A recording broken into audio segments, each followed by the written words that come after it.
It has been more than a year of pandemic life, a year of struggles for both parents and kids. But how do you prepare your kids to be stronger, both physically and emotionally?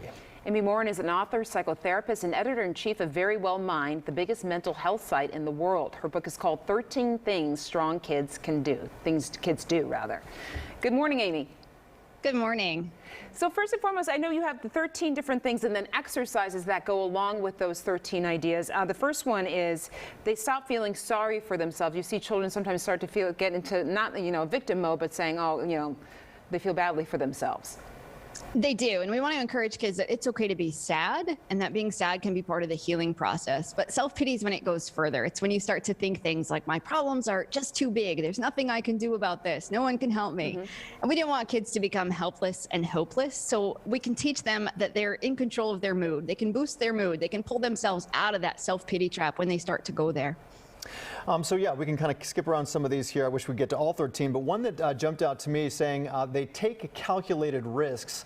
I imagine that for teenagers, it's sometimes difficult to make the difference between a calculated risk and a risk that's not worth taking. That's the thing. We see young people and maybe they take a physical risk. They do a skateboard stunt. They don't think twice about it. But that same kid, you ask them to give a presentation in front of the class and it might feel too scary. So we want to teach them that their anxiety alarm bells aren't necessarily trustworthy, that the level of anxiety that they feel isn't directly correlated to the level of risk, and that sometimes we all have faulty alarm systems and we become anxious when something's not actually a life or death situation. And sometimes we can learn how to face those fears head on, and that's a healthy thing. I think that's something adults can learn from too. They own their mistakes. How can you teach children to do that?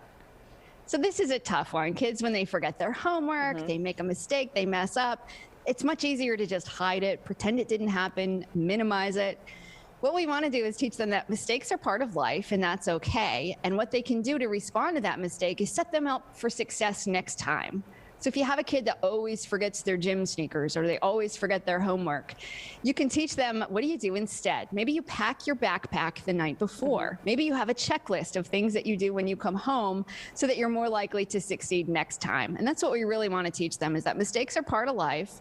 And it doesn't matter how many mistakes you make sometimes. It's more about how you rebound from that mistake so that you don't repeat that exact same mistake over and over again. Tell us a little bit about the preparation you did in writing this book. I assumed you worked with families and their children together?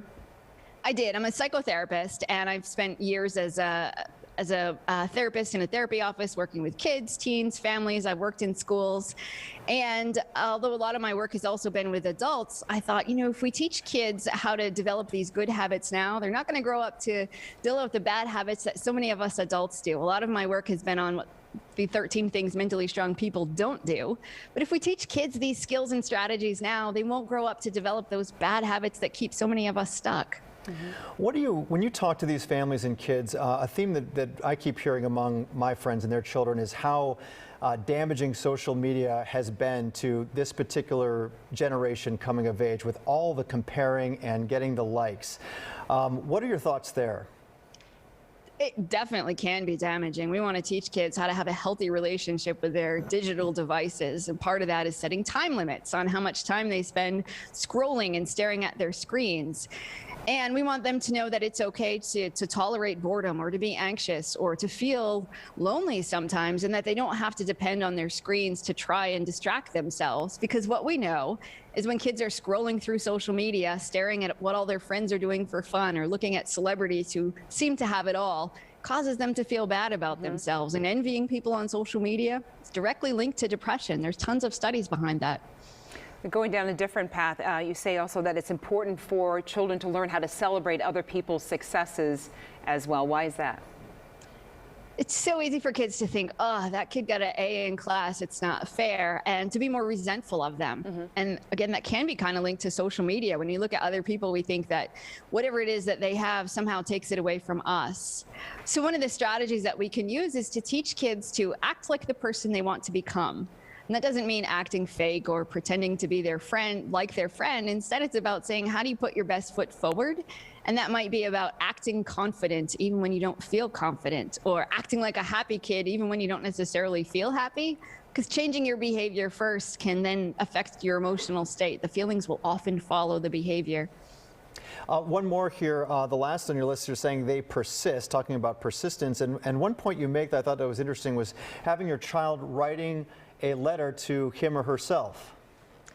Yeah, so often we want to cheer kids on and we tell them you can do this, but we want that to also come from within so that they can talk themselves into it. So something that we can do is have them write a letter to themselves that might just be a few sentences that says, you can do this. You're a great kid. You have all these skills. I know you can get through it. And have them keep that letter. Might keep it in their nightstand. They might tuck it in their pocket, carry it with them. But when they're tempted to give up on something in life, if they take out that letter and read those really kind words that they wrote to themselves and it's in their own language, that can empower them to keep going and to push through hard things. Really good advice there. For more information, you can check out Amy's website, find her on social media. Again, the book is 13 Things Strong Kids Do. Amy, thanks so much for your time this morning. Thanks, Amy. Thanks for having me.